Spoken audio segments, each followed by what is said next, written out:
Bihari first की यात्रा से मैंने राजनीति में कदम रखा था। उस बिहारी फर्स्ट यात्रा को मैं मरते हुए देखना पसंद नहीं किया।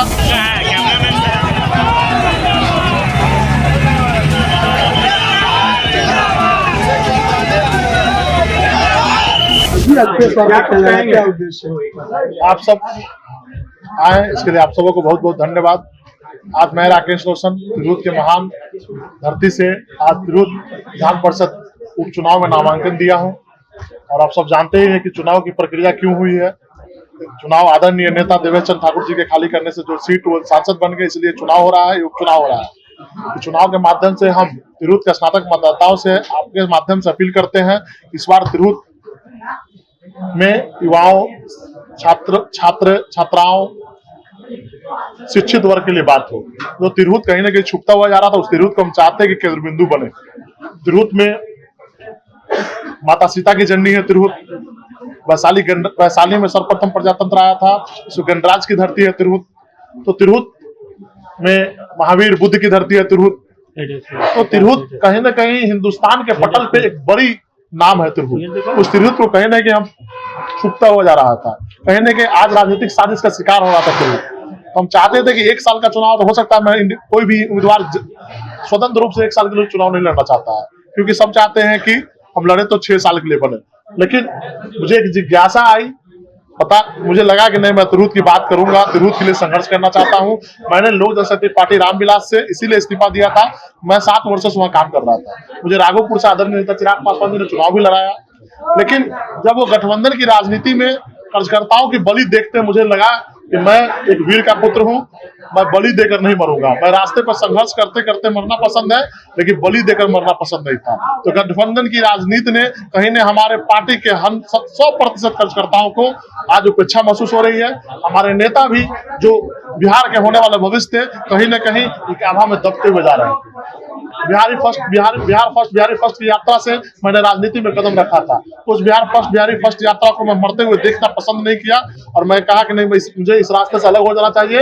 मैं बिहारी फर्स्ट की यात्रा को तिरहुत के माध्यम से उत्तरी बिहार और दक्षिणी बिहार में आने वाले समय में ले जाएंगे।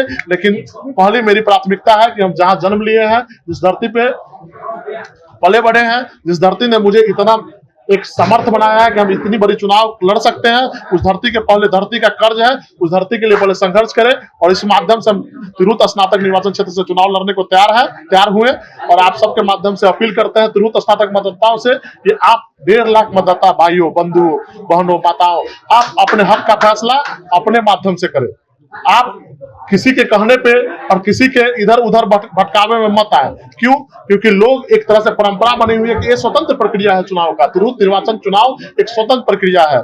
इसमें स्वतंत्र रूप से उम्मीदवारों को चुनने की प्रक्रिया है। इसमें आप देखेंगे कि पूरी तरह यह प्रक्रिया ऐसी है जिसमें आप पहले वोटर बनाइए, वोटर बनने के बाद लोगों को प्रेरित कीजिए, फिर स्नातक मतदाता वोटर बनते हैं, इसके बाद अपने भविष्य का फैसला लेते हैं। जिन लोगों ने 25 वर्षों से, आजादी के 77 वर्षों से जिन लोगों ने राज किया है, उनसे सवाल बनता है कि आप लोगों ने क्या किया। आज जो उम्मीदवार बने हुए हैं, आप देखते हैं कि जिन लोग राज किए हैं उनके सुपुत्र भी उम्मीदवार हो जाते हैं। क्यों? क्योंकि वो अगर राकेश रोशन के मेहनत और संघर्ष को दबाने के लिए बहुत सारे लोग उम्मीदवार बने हुए हैं। आप देखिएगा कि लगभग देवेश चंद्र जी का 90% एंटी कमेंसी है। बहुत सारे उम्मीदवार लगातार पनप गए हैं कि हम लड़ेंगे चुनाव, हम लड़ेंगे। क्यों लड़ना चाहते हैं चुनाव? एंटी कमेंसी को वोट काटने के लिए। अब समझिए बातों को, लड़ाई क्लियर कट है देवेश चंद्र ठाकुर के पुराने कार्यकाल को और राकेश रोशन के संघर्ष के बीच लड़ाई। आप देखिएगा कि देवेश जी के द्वारा ये चुनाव को हम पे थोपा गया। 150 करोड़ का जनता का पैसा बर्बाद हुआ इस चुनाव में। ये सवाल बनता है कि नहीं बनता है? जब आपको विधान परिषद में 6 साल नहीं रहना था, तो फिर आप क्यों इस्तीफा देके गए? और आज चुनावी प्रक्रिया में कर्मचारी से लेकर कमिश्नर तक इस प्रक्रिया में भाग ले रहा है। आप 3-4 महीना का वेतन जोड़ लीजिएगा तो 150 करोड़ आता है। बीडीओ, सीओ, कलेक्टर, एसडीएम सारे लोग इसमें व्यस्त है। चुनावी प्रक्रिया प्लस आम जनता को कितना प्रभाव पड़ा। एक वोटर बनने में कम से कम 100 से 50 रुपए खर्च होता है। आप देख लीजिए 1.5 लाख वोटर है तो 1 करोड़ रुपया तो जनता का खर्च हुआ, प्लस इंसान का समय। घर से निकला, पूरा दिन 4 बार ब्लॉक गया, ये पेपर कमी है, वो पेपर कमी है, ये भी प्रक्रिया अपनाया गया। तो कहीं ना कहीं आम जनता पे इसका प्रभाव पड़ेगा। हर व्यक्ति के आय में महंगाई बढ़ेगी। क्यों? 150 करोड़ यहाँ खर्च हुआ तो कहीं ना कहीं हमारे माथे पे आएगा। ये समस्या। दूसरी बड़ी समस्या, जनता दल यूनाइटेड ने एक तरह से छल किया है तिरहुत के साथ। जब तिरहुत का बच्चा तिरहुत में लड़ने को तैयार है, तिरहुत की आबादी 1.5 लाख स्नातक मतदाता है, वो चाहते हैं कि हम चुनाव उनके बीच से लड़ाना चाहिए, तो दरभंगा से प्लान करके ले आए हैं। एम्स खुलेगा दरभंगा में, मेरा सवाल है उन बड़े नेताओं से, एम्स खुलेगा दरभंगा में, मेडिकल कॉलेज खुलेंगे दरभंगा में, और दरभंगा का बच्चा तिरहुत से चुनाव लड़ेगा। ये बड़ी सवाल है। मैं चाहता हूं इस बार तिरहुत के स्नातक मतदाताओं से आग्रह है कि 1.5 लाख की आबादी से ही आप किसी को चुनें, जो बाहरी है, जो हमारे तिरहुत का नहीं रहने वाला, जो कहीं से आके बस गया है, उन लोगों का बहिष्कार करें। क्यों? अगर ऐसा होता तो आप देख लीजिए, तो सोनिया गांधी प्रधानमंत्री बननी चाहिए थी। अगर सोनिया गांधी को भी बहुमत आया था 2004 में, लेकिन नहीं बनी। क्यों नहीं बनी? क्योंकि वो इटली की रहने वाली थी। जब तिरहुत का रहने वाला व्यक्ति तिरहुत का विधान परिषद बनेगा, ये तो मांग है मेरी। और हम स्नातक मतदाता से आग्रह विनती करते हैं कि आप आज पार्टी और दलों के जो घमंड है उससे ऊपर उठ के वोट करें। आप ऐसे भी वोट आप उम्मीदवार को ही करेंगे, वरीयता के क्रम से ही करेंगे, लेकिन जो बाहरी है उनको पूरी तरह से नेगलेक्ट करें, मेरा आह्वान है।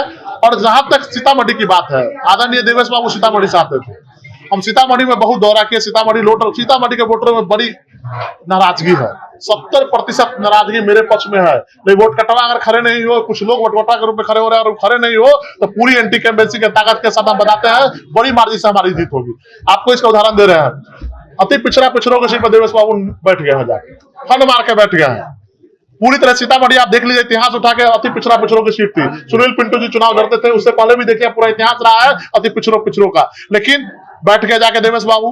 क्यों? क्योंकि आज नीतीश कुमार जी पूरी तरह नेपथ्य में चले गए। नीतीश कुमार जी की सोचने की शक्ति खत्म हो गई है। क्यों? इसका उदाहरण बताते हैं आपको। आप जब देखते हैं कि नीतीश कुमार जी 20 वर्षों तो बिहार का शासन किए, बताइए 20, अगर हम कोई कार्य करते हैं और उसको हम जब हम पब्लिक भाषण में जाकर तो पढ़ के सुनाएंगे, 20 वर्षों में हम काम किए हैं तो हम जाके बोलेंगे ना कभी ये काम किए हैं, याद रहेगा। जब नीतीश कुमार जी ने विकास का काम किया तो पढ़ के सुनाते हैं। मतलब क्या है कि नीतीश कुमार जी की मानसिक स्थिति उम्र के हिसाब से कमजोर हो गई है। हम उनके स्वास्थ्य की कामना करते हैं, हम चाहते हैं कि 1000 साल जिए, लेकिन बिहार आज नीतीश कुमार जी नहीं चला रहा है। मेरी माँ भी जनता दल यूनाइटेड की सदस्य है, 2000 में राबड़ी देवी के खिलाफ चुनाव लड़ी थी, तो हम भी जनता दल यूनाइटेड के परिवार है। लेकिन जनता दल यूनाइटेड कुछ लोगों ने घेर रखा है और वो फैसला लेते हैं। आदरणीय नीतीश कुमार जी फैसला नहीं लेते हैं। चुनाव को लेकर आपका एजेंडा क्या है? चुनाव में विकास ही एजेंडा है। बिहार फर्स्ट बिहारी फर्स्ट की यात्रा को हम तिरहुत में लागू करेंगे। बिहार फर्स्ट बिहारी फर्स्ट के एजेंडा आप देख सकते हैं, एक मैनिफेस्टो भी बनाया गया तिरहुत के लोगों से पूछकर। उस मैनिफेस्टो के माध्यम से हम आने वाले समय में 1 साल में इन सवालों को, तिरहुत के स्नातक मतदाताओं के समस्याओं को, सेशन लेट की समस्या को सदन में रखेंगे। क्या लगता है चिराग पासवान का सपोर्ट मिलेगा, क्योंकि आप बिहारी फर्स्ट और बिहार फर्स्ट की बात करें? चिराग पासवान जी का आशीर्वाद हमेशा से रहा और रहेगा। चिराग पासवान जी मेरे बड़े भाई हैं और आने वाले बिहार के भविष्य है। चिराग पासवान जी का आशीर्वाद मेरे साथ है, था, रहेगा। तो तिरहुत की बात करें, तिरहुत की तो 7 टर्म से डॉक्टर विनायक गौतम के पिताजी 3 टर्म और देवेश ठाकुर 4 टर्म थे। दोनों के समझिए कि वंशज इस बार मैदान में, उनसे कैसे निकले? ये जहां तक आप जानते हैं कि एक का बेटा और एक का समझिए विरासत सौंप दी है, राजनीतिक विरासत, उसको कैसे? देखिए, राजनीतिक विरासत सौंपने से तो नहीं होगा। तिरहुत के महान जनता, 1.5 लाख जनता के हाथ में, पढ़े लिखे लोगों के हाथ में तिरहुत का भविष्य है, तो इसको छोड़ दीजिए आप उन पे। हम किसी के परिवार पे और किसी के वंश पे चोट नहीं करना चाहते हैं। आप जब अगर बातें रहती ना कि एक अनपढ़ लोगों का चुनाव होता, ठीक है, जो लोग स्नातक नहीं रहते उनका आम चुनाव होता, तो मैं परिवारवाद पे बोलता नहीं। लेकिन सबसे बड़ी बात है कि जब आप खुद भाई लोग पढ़े लिखे हैं और 1.5 लाख मतदाता स्नातक की मतदाता है, उनको सोचना है कि वंशवाद के साथ खड़े हैं कि संघर्ष के साथ खड़े हैं। उनको सोचना है कि तिरहुत की बात करने वाला के साथ खड़े हैं कि दरभंगा से प्लांटेड लोगों के साथ खड़े हैं। उनको सोचना है कि तिरहुत के लिए संघर्ष करने वाला बेटा चाहिए कि छपरा से आया हुआ वंशवाद चाहिए। आप उनको सोचना है कि तिरहुत की बात करने वाला बेटा चाहिए कि उनको कि तिरहुत के जो विकास की योजनाएं हैं उसको उठा के दरभंगा में प्लान करने वाला चाहिए। तिरहुत के 1.5 लाख मतदाता सोचेंगे। बाहरी तो आप भी हैं, साधन से आए हैं। मैं राघोपुर का रहने वाला हूँ, वीर बिजनाथ सिंह का पुत्र हूँ। मेरी माताजी राघोपुर से विधानसभा चुनाव लड़ी है। मैं वैशाली का बेटा हूँ, वैशाली का पुत्र हूँ और तिरहुत का पुत्र हूँ। कौन कहता है वैशाली? आपको गलत जानकारी है। आप मेरा उठाइए वोटर लिस्ट। मैं वैशाली का बेटा हूँ, वैशाली में मेरा जन्म हुआ है। राघोपुर से मैं विधानसभा का चुनाव लड़ा हूँ। मेरी माँ मुखिया है और हम बाहरी रहते तो मेरी माँ मुखिया कैसे है? मैनिफेस्टो के 2-4 पॉइंट बता दीजिए मुख्य। मैनिफेस्टो में पहला पॉइंट है आदरणीय रघुवंश बाबू का वो पत्र, जिसमें वो कहते हैं कि किसान के खेतों में मनरेगा का मजदूर काम करे। आप जब रघुवंश बाबू को फॉलो करते हैं तो रघुवंश बाबू ने मनरेगा लाया था, मनरेगा नहीं रहता तो राशन कार्ड नहीं बनता, राशन कार्ड नहीं बनता तो आवास योजनाओं का लाभ नहीं मिलता, जो प्रधानमंत्री आवास योजना मिलता है। तो रघुवंश बाबू ने जनता के नब्ज को पकड़ा था, गरीबी के नब्ज को पकड़ा था। तो पहला मेरा मांग है कि रघुवंश बाबू ने जो पत्र जारी किया था वो तिरहुत में, बिहार में लागू या देश में लागू। दूसरी मेरी मांग है बीपी सिंह को भारत रत्न दिया जाए। कारण बताते हैं, बीपी सिंह को भारत रत्न इसलिए दिया जाए कि बीपी सिंह ने मंडल लाया। बीपी सिंह ने आज जो भारत की सरकार टिके हुए मोदी जी कहते हैं अति पिछड़ा के बेटा है, बीपी सिंह का देन। और बिहार की सत्ता हो चाहे यूपी की सत्ता हो, बीपी सिंह को भारत रत्न मिलना चाहिए, क्योंकि बीपी सिंह ने ही पिछड़ों अति पिछड़ों का आवाज दिया था।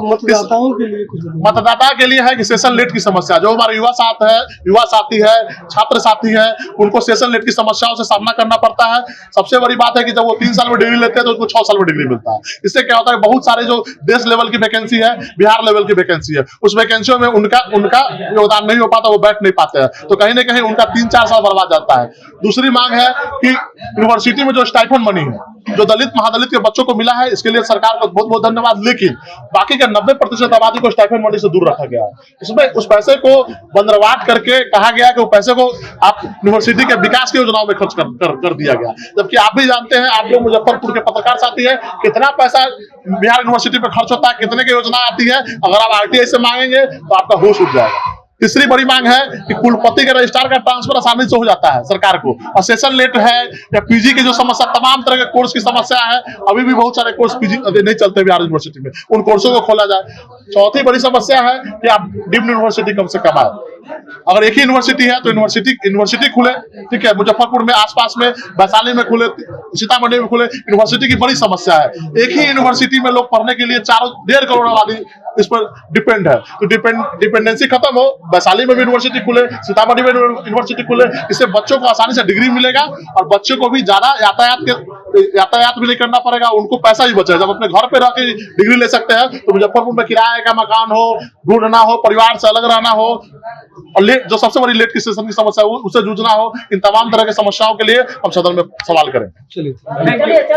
मुजफ्फरपुर के बेला P&M मॉल में धूल धक्कड़, गर्मी, सर्दी, ट्रैफिक और पार्किंग की परेशानी से दूर आनंद से शॉपिंग करें, आपके बच्चे जमकर खेलें और एक से एक ब्रांड्स की खरीदारी करें, मनोरंजन का भरपूर आनंद उठाएं। याद रखिए, जब भी मुजफ्फरपुर की सोचें, बेला P&M मॉल की जरूर सोचें। सब मिलेगा यहाँ, हैरान कर देने वाले किफायती दाम पर, बाजार से कम दाम पर, तरह तरह की डिस्काउंट और स्कीम के साथ। यहाँ है देश के सभी नामी गिरामी ब्रांड्स। पर्व त्योहार हो, जन्मदिन हो या घर में हो शादी, तो सारी खरीदारी एक ही जगह, P&M मॉल मुजफ्फरपुर में। अपने सपनों की आशिया को दे एक नई पहचान माँ भवानी डेकोर प्राइवेट लिमिटेड के साथ, जो है ऑथराइज्ड डिस्ट्रीब्यूटर ऑफ कजारिया। देश की मिट्टी से बनी टाइल से देश को बनाते हैं, और जहाँ मिलती है सभी प्रकार के Indian and imported granite, marble, sanitary एवं कोटा स्टोन का अनोखा एवं आकर्षक संग्रह। माँ भवानी डेकोर प्राइवेट लिमिटेड मतलब a complete floor solutions. New 0 mile Dadar road Muzaffarpur. Call 9934753111।